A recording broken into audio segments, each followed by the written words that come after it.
Don't know if I've introduced y'all to our rhythm section. Back here on drums tonight from Ona, West Virginia, this is Max Nolte. And on bass tonight from Rush, Kentucky, this is Chris Justice.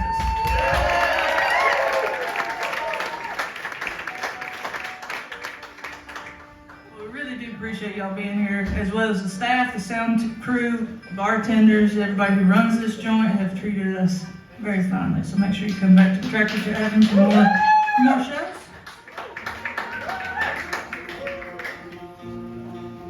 Tell your friends in Portland we're coming their way tomorrow. Are y'all friends with people? Your friends in Portland? I don't know, there might be some West Coast rivalry. I mean, okay.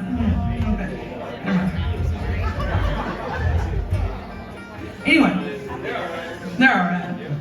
Bunch of ducks, you know.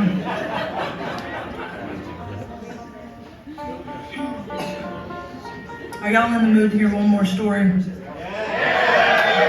bedtime story? You can do whatever you want after this, but we can call it. Yeah. Well, we've got stuff over there at the merch table, and on one of those stuffs is this song that I wrote about my papaw. I always wanted to write a song about my papaw. Our latest album that we put out is kind of a songwriting album, which, once again, Samantha McCabe really, I'm so glad she was here tonight. I don't know if she's still here, but I'm very, very glad she was here tonight. She's an incredible talent and gut-punching songwriter, which is what we like. But anyway, on one of those albums, I wrote a song about my papaw. We put it on there. My papaw's been gone a long time. He died in 2006, just to put it bluntly. But I always wanted to write a song about him, and I was afraid I'd screw it up. You know what I mean? Did I say that like 6 times? No, just when you said it. He's dead. He's dead. He died. It's not funny. Anyway, so I was afraid I'd screw it up. He's been gone a long time, you know. I haven't heard him talk. He used to say a bunch of papaw shit all the time. He was like clockwork. He was born and raised in West Virginia, one of about 8 children. I say about because I don't really know. Now, I was the baby of the family, and I was the only granddaughter, so I didn't hear all of these stories. So I had to do my own research, if you will. And about 8 kids, but his parents tragically died, you know, about 6 months apart from one another. So there's about 8 kids that were essentially orphans. So this was during the Great Depression. So nobody wanted 8 kids, and especially not of their own. So these kids got split up, sent to go live with distant family members and relatives and neighbors and strangers, whoever would take them. So my papa didn't know his siblings growing up. He didn't get to know his brothers and sisters until he was in his 50s or 60s. He got sent to go live with what he called the meanest woman to ever draw a breath. His words, not mine. And it was his aunt. He despised her. She was tough. So he ran away. And he walked about 40 miles to about Clarksburg, West Virginia, and he came upon a boys' home. And he said, "Do you have room for me?" And they said, "Yeah, that's what we do here." And so he took a bed there at the boys' home, and it was run by Catholic nuns, and he had never seen one of them either, and he didn't like them. And it was a rough place to be. These boys had been through some shit, and they were fighting to survive. It was very violent. My papa was a little bitty fella. He was about 5'3", and I don't know why that's important, but it's important.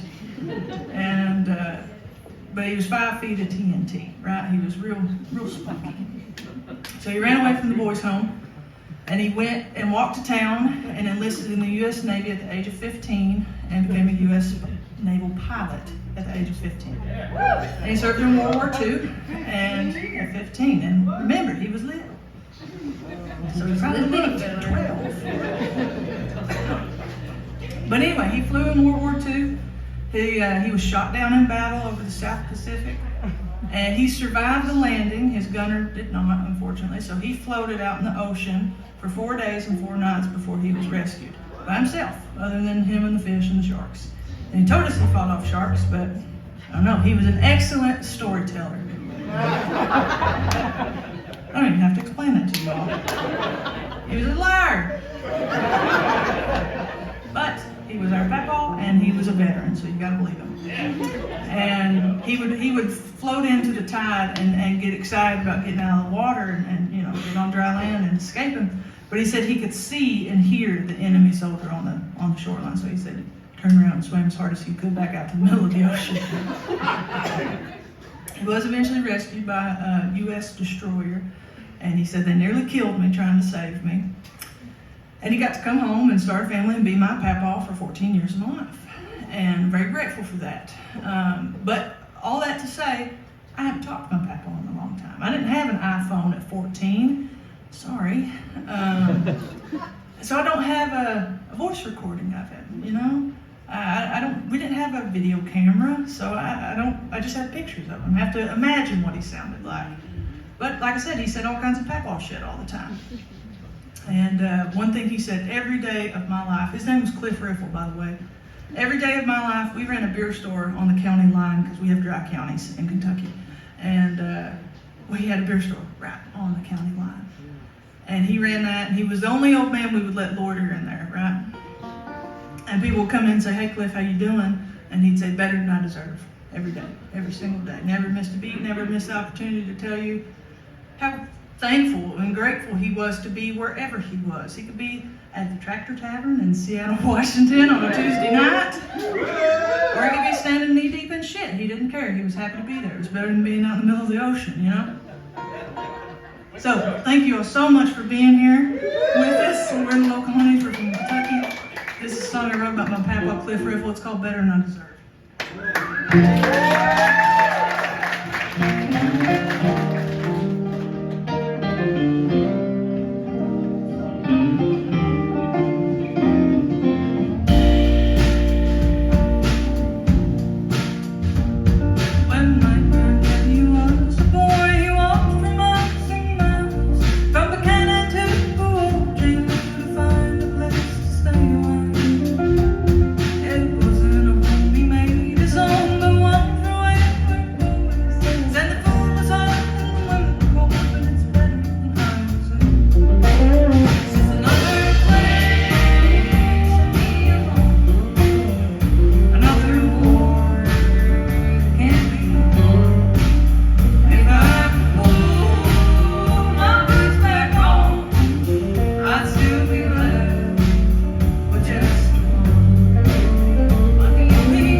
Thank you.